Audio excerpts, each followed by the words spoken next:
हम लोग स्टार्ट करेंगे नया सब्जेक्ट ऑडिट। ऑडिट क्या है? ऑलरेडी ओबी यूनिट 1-2 ओवर हो गया है। Business law unit 1 is over. अब नया सब्जेक्ट पे जाएंगे जिसका नाम है audit. Audit is one type of practical subject, but इसको आपको पूरा के पूरा थियरी में पढ़ना है। इसमें एक भी सम नहीं होगे, प्योर थियरी सब्जेक्ट है। बट इसके अंदर थियरी में आपको क्या पढ़ना है? तो इसके अंदर आपको थियरी में वही चीज पढ़नी है, वही सब कुछ पढ़ना है जो 11 से लेके 12 तक आप लोगों ने 11 से लेके 12 तक आप लोगों ने अकाउंट में पढ़ा हुआ है। इन शॉर्ट अकाउंट के जितने भी प्रैक्टिकल है वो सब आपको थियरी पॉइंट ऑफ व्यू से पढ़ना है। बेसिकली मैं लाइन टू लाइन नहीं जाऊंगा बिकॉज अभी तक ये सब्जेक्ट के लेक्चर स्टार्ट नहीं हुए कॉलेज में। तो थोड़ा इंट्रोडक्शन बता दो ऑडिट क्या है, उसके बाद मैं बीच बीच में से चालू करूंगा। ऑडिट क्या है? ऑडिट मीन्स एग्जामिनेशन और checking of books and account. Audit की डेफिनेशन एकदम शॉर्ट में बोले तो ऑडिट का मतलब होता है टू चेक। क्या? To check. चेक का मतलब books of account, vouchers, bills verify करना, असेट को वैल्यू करना, ये सब काम ऑडिट में आते। The person conducting such examination is called auditor. और जो इंसान ये काम करता है उसको ऑडिटर बोला जाता है। The word audit is derived from Latin word audire which means to hear. Hear का मतलब सुनना। ये तुम्हारा इंट्रोडक्शन है, बेसिक प्रिंसिपल नहीं। अपने रेगुलर क्लासेस स्टार्ट हो गए तब मैं आपको बताऊंगा। ये मैंने आपको इंट्रोडक्शन दे दिया। तो इंट्रोडक्शन में आपको मैंने क्या दिया? ऑडिट का मतलब होता है to check, to verify, to value books of account, vouchers and bill. अब आता है डेफिनेशन ऑफ ऑडिट।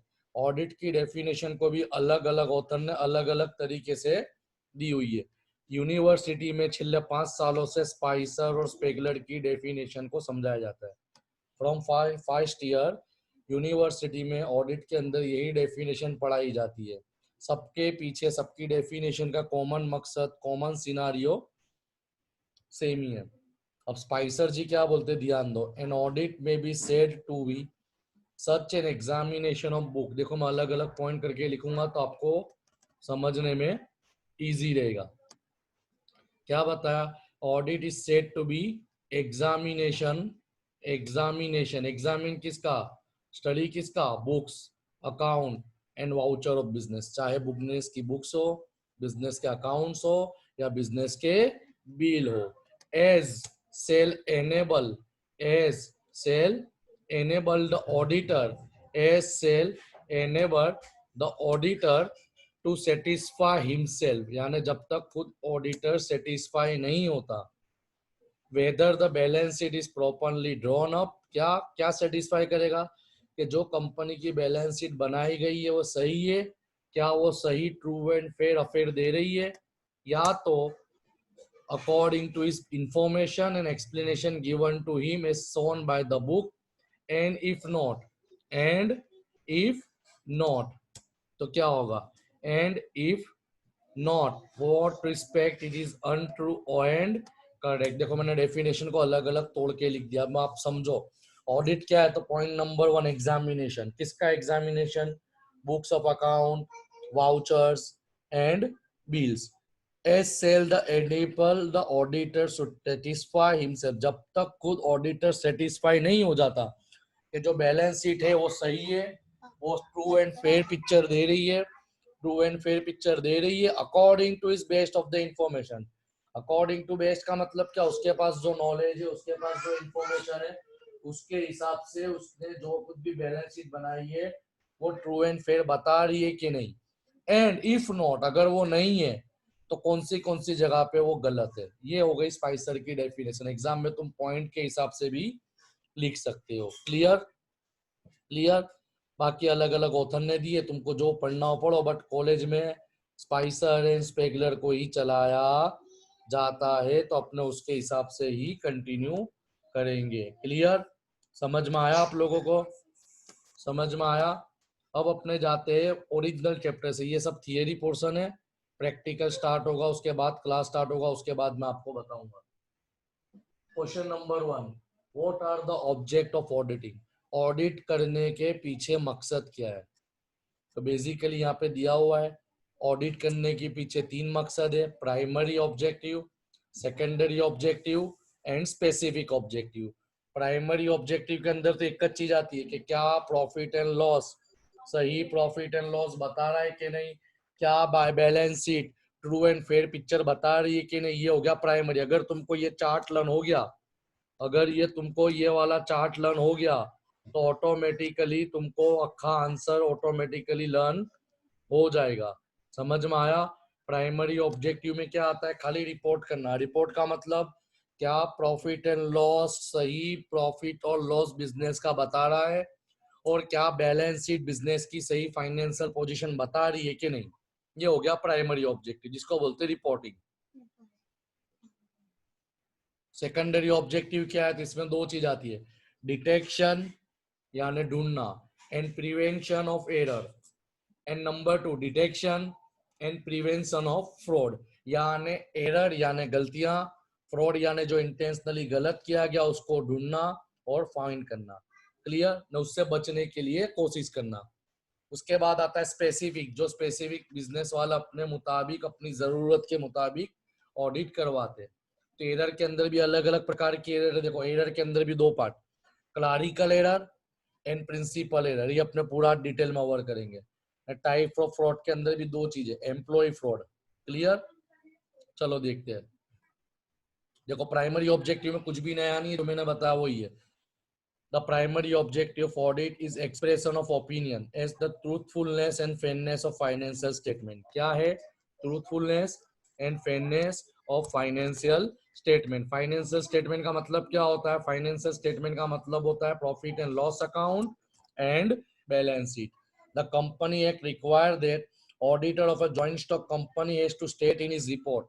कंपनी का कायदा बोलता है कि auditor has to state in his report whether in his opinion account are true and fair, यानी उसके ओपिनियन से अकाउंट सही है कि नहीं है। It is called expression of expert opinion. ये पूछ सकते हैं एमसीक्यू में कि टेक्निकल टर्म में इसको क्या बोला जाएगा, expression of expert opinion. In short primary objective क्या, देखो एक चीज बार बार रिपीट हो रही है, to verify account and statement of business, business के अकाउंट को स्टेट करना, वेरीफाई करना, and find out whether balance sheet is properly done as per schedule 6। Sir ये शेड्यूल 6 क्या है, तो भाई जिन लोगों ने सेकंड ईयर पढ़ा है कंपनी अकाउंट उनको मालूम होगा कि अपने जो फाइनल अकाउंट कंपनी का बनाते हैं वो वर्टिकल फॉर्मेट में बनाते हैं शेड्यूल 6 के मुताबिक, clear. And it give true and fair affair of the business. Schedule 6 के हिसाब से तो बनाना, मगर क्या वो तुम्हारे बिजनेस का ट्रू एंड फेयर यानी जो तुमने बताया वो सही बता रहा है कि नहीं। And number 3, to find out whether P&L is made as per Schedule 6 of the Company Act and its sales show and true and profit and loss of the year। क्या प्रॉफिट एंड लॉस भी तुमने rules के मुताबिक बनाया है, और क्या तुम्हारा वो प्रॉफिट वो लॉस सही प्रॉफिट एंड लॉस है कि नहीं है, क्लियर। समझो 11 से जो पढ़ा है वही चीज लिखनी है, कुछ नवा नहीं है। अब आते हैं सेकेंडरी ऑब्जेक्ट पे। To achieve the main object यानी कॉमन बैलेंस शीट सही कब होगी, प्रॉफिट एंड लॉस सही कब होगा, जब वो लोग ने सही तरीके से डिटेक्शन किया होगा, चेकिंग किया होगा, गलतियों को सुधारा होगा, गलतियों को ढूंढा होगा, फ्रॉड वालों को फाइंड किया होगा। तो देखो आया, to achieve the main object auditor has to detect fraud and error. समझ में आया, क्योंकि गलतियां होगी तो बैलेंस शीट कहां से सही पोजीशन बताएगी, गलतियां होगी तो प्रॉफिट कहां से सही बताएगा, इसीलिए बताया है। Therefore it is said that detection and prevention of error और fraud is subsidiary object, means secondary object है, क्लियर। अब चार्ट के मुताबिक अपने जाएंगे एरर्स एंड फ्रॉड पे। तो अपने देखेंगे पहले एरर्स क्या है। एरर्स मींस गलतियां जो इंटेंशनली नहीं की जाती है, भूल से हो जाती है। तो error can be classified into two error, number 1 clerical error and number 2 error of principle. Clerical error and error of principle, पूरा टॉपिक समझ में आ जाएगा, खाली मेन पॉइंट समझने की कोशिश करना। दिस एरर, क्लारिकल एरर देखते हैं। This error arise because of mistake committed by clerical staff in ordinary course of accounting work, यानी जो रेगुलर रूटीन काम करते हैं तो उसमें अकाउंटिंग लिखने वाले से, या तो अकाउंट की एंट्री पढ़ने वाले से, या तो अकाउंटिंग एंट्री को चेक करने वाले से कोई छोटी मोटी गलती हो गई होगी। तो कौन सी टाइप की एरर है? तो क्लेरिकल एरर के अंदर तुम जब तक पढ़ोगे इतना ही पढ़ना है। कुल 5 टाइप की एरर है। There are 5 types of error. Number 1, error of omission. Error of omission समझने की जरूरत नहीं। ओमिशन का मतलब ओमिट नहीं, एंट्री लिखना भूल जाना। देखो पढ़ो, तुम लोग पढ़ो। आ गया कि तुमने 1,000 रुपए का सेल करा, उसकी एंट्री नहीं पाड़ी, तो इसको बोलते हैं एरर ऑफ ओमिशन। ना पार्शियल ओमिशन का मतलब क्या होता है कि तुमने एक एंट्री तो डाल दी है मगर दूसरी एंट्री डालना भूल गए। जैसे 1,000 रुपए का तुमने उधार में वेचाण करा, 1,000 નું માલ ઉધારમાં વેચ્યું, તેની નોંધ રોકડ મેલ વેચાણ મેલમાં તો થઈ ગઈ, उसकी बुक तुमने सेल्स बुक में तो कर दी मगर बुक्स ऑफ अकाउंट में तुम उसको करना भूल गए हो, तो इसको बोला जाता है क्लेरिकल एरर। समझ में आया आप लोगों को? ये हुई एरर ऑफ ओमिशन। ओमिशन का मतलब भूल जाना, या तो पूरी एंट्री भूल जाना या फिर अधूरी एंट्री डालना। Point number 2, error of commission. इसमें भी अलग अलग पॉइंट आते हैं। पहला आता है मिस्टेक इन नेम। नेम का मतलब अमित अकाउंट के बदले अमीश अकाउंट डाल दिया, सीबा के बदले हबीबा के अकाउंट में एंट्री पाड़ दी, इसको बोलते हैं एरर ऑफ कमीशन यानी मिस्टेक इन नेम। दूसरा आता है मिस्टेक इन अमाउंट। नाम से ही पता चलता है 1,000 की एंट्री डालनी थी, 100 रुपए डाल दी। मिस्टेक इन रिकॉर्डिंग बहुत बड़ी चीज है। परचेज को तुमने सेल्स में लिख दिया या सेल्स को तुमने परचेज में लिख दिया। या खाली परचेज सेल्स का एग्जांपल तुमको समझाने के लिए तुम कोई और एग्जांपल भी दे सकते हो। फिर mistake in posting to wrong side. देखो समझना, साइड बदल डाली, debit become credit and credit become debit. उसके बाद आता है mistake in posting of amount. ये तो ऊपर आ चुका है ना, कोई जरूरत नहीं है। सबसे बड़ी mistake totalling mistake. Totalling mistake का मतलब क्या होता है? देखो लिखा हुआ है sale book is undercast by 1,000 और ओवर कास्ट बाय 1,000। इसका मतलब क्या कि सेल्स में तुमने 1,000 रुपए से टोटल बढ़ा दिया है या घटा दिया है। ये सब होती है एरर ऑफ कमीशन, यानी लिखने के समय तुमसे कुछ गलती हो जाना। समझ में आया? तीसरा पॉइंट आता है कंपेंसेटिंग एरर। बहुत मस्त एरर है कंपेंसेटिंग एरर।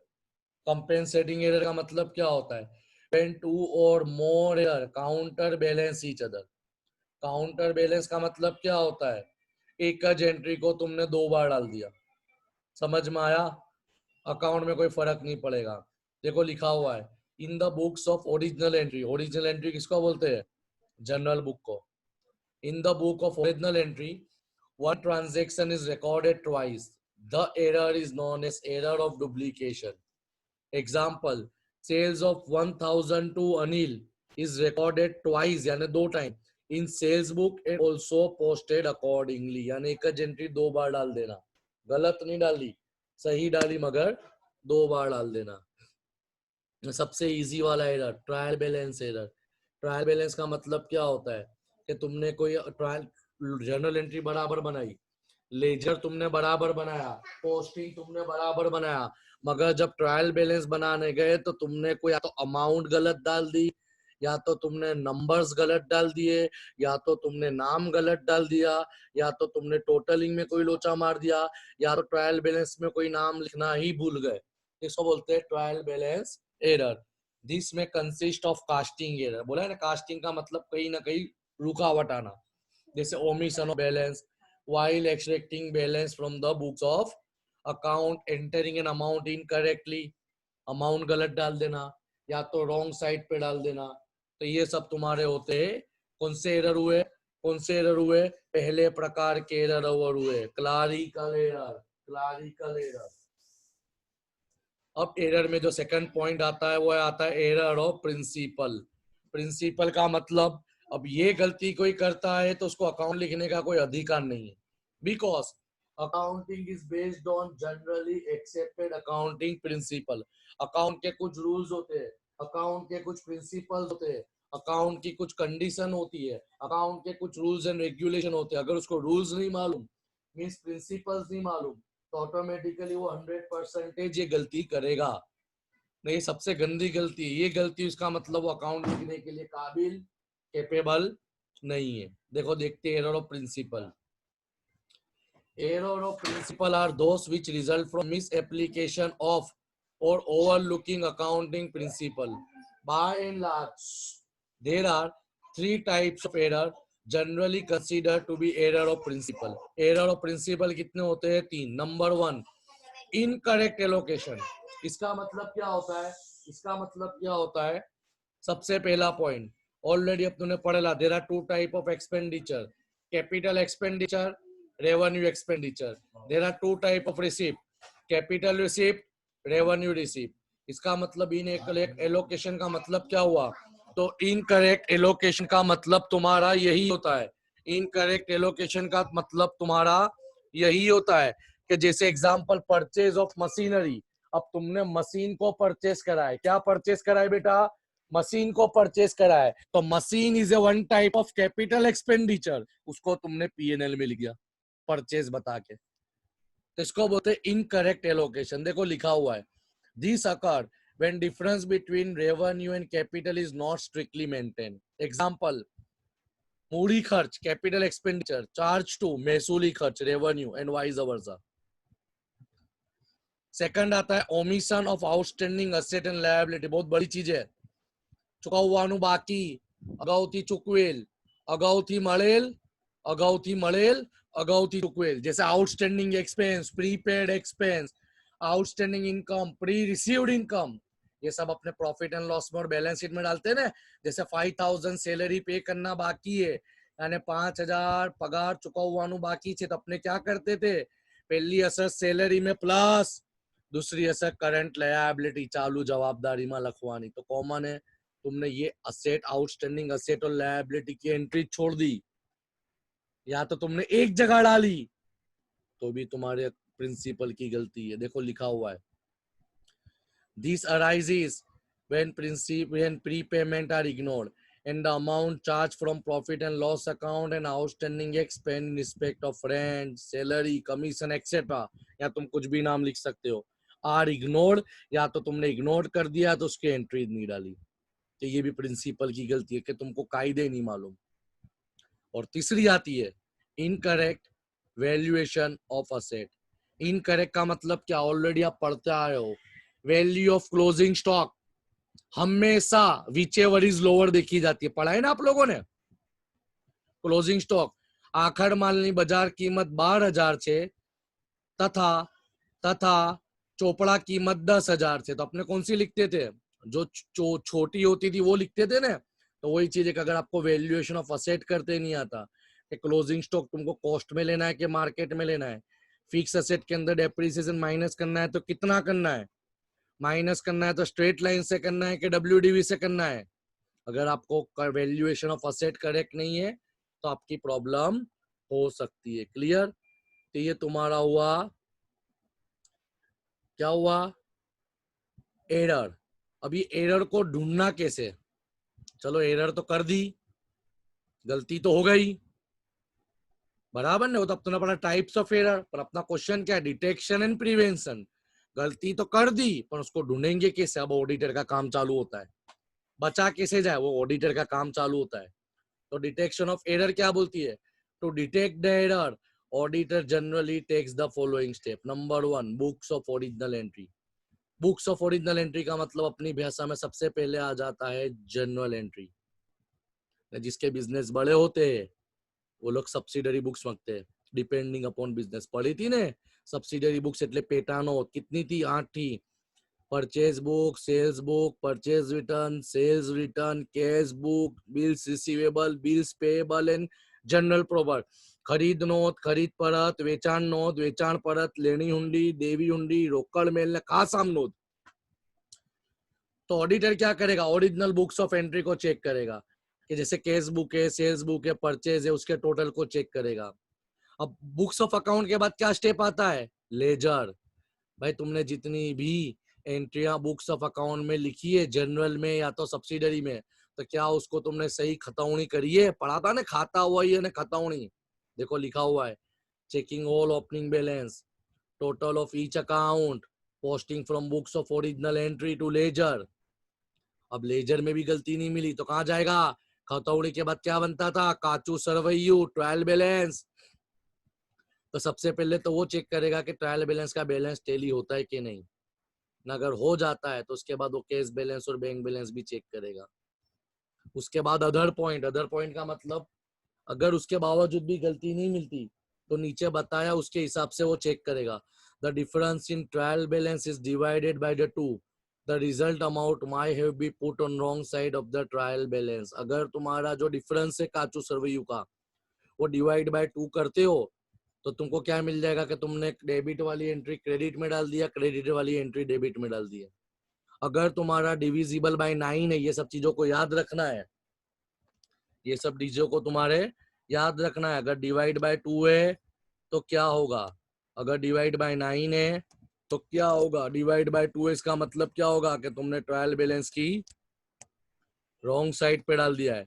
डिविजिबल बाय 9 है तो इसका मतलब तुमने अमाउंट को इंटरचेंज कर दिए, यानी 9 बिकम 91 बिकम 19। अगर तुम्हारा डिफरेंस 10 100 ऐसा कुछ आता है तो हो सकता है कि तुमने कंपल्सरीली किसमें मिस्टेक करी है, टोटलिंग में मिस्टेक करी है। तो ऑडिटर का काम ये होता है, डिटेक्शन ऑफ एरर। अब उसके बाद आता है प्रिवेंशन ऑफ एरर। अगर एरर से बचना है तो काम क्या है, तो prevention of error can be achieve by careful, accurate and qualified staff. अगर तुम्हारा स्टाफ काम करने वाला अच्छा होगा, एक्यूरेट होगा, तो ये सब गलतियां नहीं होगी ना। सबसे इम्पोर्टेंट चीज क्या बात है कि एक क्लर्क का काम, एक क्लर्क का काम, एक क्लर्क का काम automatically check by other clerk without any duplication of work. यानी जहां से मेरा काम खत्म होता है वहां से ही कोई दूसरे को काम चेक करने को दो, तो अगर मेरी कोई गलती होगी तो दूसरे में मिल जाएगी। इन शॉर्ट एक इंसान को सब काम देने की जरूरत नहीं है। क्लियर, समझ में आया? बस आज के लिए इतना इनफ है, क्योंकि फ्रॉड वाला टॉपिक बहुत बड़ा है। नेक्स्ट लेक्चर इंशाल्लाह मैं कल थोड़ा ज्यादा खींचूंगा। मैंने बेसिकली अगेन बोलता हूँ भाई, कॉलेज में भी बोल दिया एग्जामिनेशन का कभी भी डेट आ जाएगी। बिलो के 1 यूनिट अवर कर दिया है, ओबी के 2 यूनिट अवर हो गए, ऑडिट भी मैंने चालू करा है। इंशाल्लाह ये 4-5 दिनों में मैं ऑडिट का यूनिट भी अवर कर दूंगा। तो जो भी कितने बच्चे ऐसे जो पेम्पलेट मटेरियल लेने नहीं आए, अवेयर हो जाओ, लास्ट टाइम पे कुछ याद नहीं होगा फिर बोलना मत सर आप हमें इन्फॉर्म नहीं करते थे। Okay, thank you.